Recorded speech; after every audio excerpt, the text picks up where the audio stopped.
One GM looks at a player as a reliever, power reliever. Another GM comes in, and then all of a sudden it's like, hey, who's this dude on the backfield? I think he might be a starter. Next thing you know, 8 starts in, he throws a no-hitter. And I think this was a common theme kind of the night. He stole the show, but kind of out of the shadows, some people are emerging at Minute Maid Park. So I want to give some love to Ronel Blanco, but I also want to give some love to my man Diaz, and I want to give some love. Pause this real quick. Joe Espada has been a bench coach in this league for a long time, and he got his first big league manager W last night, and it's getting overshadowed by the fact that my man Blanco threw a no-hitter. But he has withstood 2 regimes. He was the bench coach for A.J. Hinch. He was the bench coach for Dusty Baker. So for him to have that moment, he came out of the shadows with his first W as a big league skipper. We've heard nothing but Martin Maldonado's name for the last umpteen years in Houston, and I get it. Everybody on that bump loves throwing to him. This cat can flat play. He's been waiting for his chance. He went deep twice last night. He has got light tower power the other way, and the pitchers seem to like throwing to him. So he's emerged out of the shadows of Martin Maldonado to become the guy for the Houston Astros. But let's dive in on Blanco, because this is pretty crazy what he did last night. I don't know if they saw it in the tape. It's something he's been working on, but Toronto was not ready to make the adjustment from a slider monster to all of a sudden becoming a changeup guy. He gets a call right here in the first inning. He showed slider to George Springer early. Pause that real quick. Run that back for me. A 1-1 changeup to one of the most powerful hitters in the game is usually up in the zone, is usually not the pitch. But he has not shown this at all. Can you bring up the first board for me? His career pitch usage, Devin.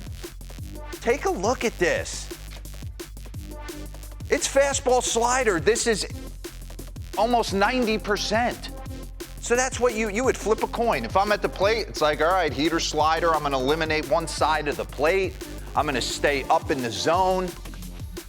Curveballs out the door, get rid of that. 8.8% changeup. He's not living and dying, especially to a right-handed hitter. He's not living and dying with that pitch. And what does he show in the first inning? Take a look at it. Changeup to Vlad. Up in the zone, and he's like, what? I was kind of out in front on that. He going to that again? Yes, and you can see Diaz right there. I always look at the body language of the catcher like, hey, great pitch. We might have this tonight. So let's stay with it. Fast forward to the top of the 4th. Now he's in the zone. This thing's working, and he wants to throw this consistently. So we're going elevated heater, elevated heater, elevated heater again.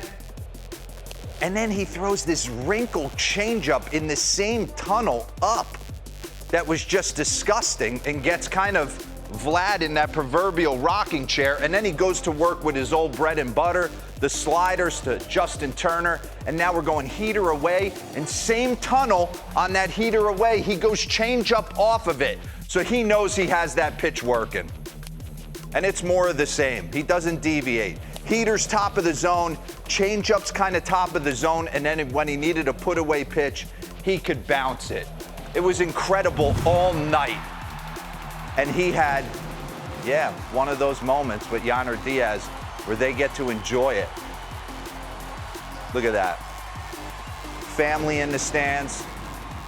Just had another kid, and here's his 2-strike changeup usage last night. Again, you dive in on him, he's 90% heater slider. There's no way the Toronto Blue Jays were ready for this. That's why you have to watch the game sometimes and not fall in love with what potentially the early game plan is going in. Versus right-handed hitters, he barely showed that with 2 strikes. On Monday, it was 50% of the time and 70% of the time. So they fell in love with a pitch. They had it working early. You saw Corbin Burns on opening day, kind of working with Adley Rutschman. He realized he had his breaking ball. 11 punch-outs later, we're seeing Shane Bieber incorporate a changeup. So hats off to him. It was just a cool night. Joe Espada, Diaz. Robert, you're obviously an Astros fan.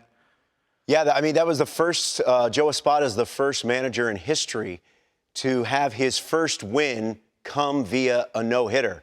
And you were talking about Yainer Diaz. He said that during spring training, he saw that changeup could be something that they really employ during the regular season, and they called the heck out of it. So congratulations. It's crazy. Yeah. You know, Verlander goes down, Urquidy goes down. This guy gets a chance. Dana Brown falls in love. That's why sometimes some of these guys at home, you're playing for the other teams as well. They always used to say that. If you're good enough, you're going to end up in the big leagues. He's a perfect example. Yeah, but to get signed at age 22, which is considered late as an international signee. For $5 grand. For $5 grand. If you have one bad year, you're gone. Yeah. In that situation. Congratulations to Ronel Blanco, Yainer Diaz, and all of the Astros, and to Joe Espada for career win #1.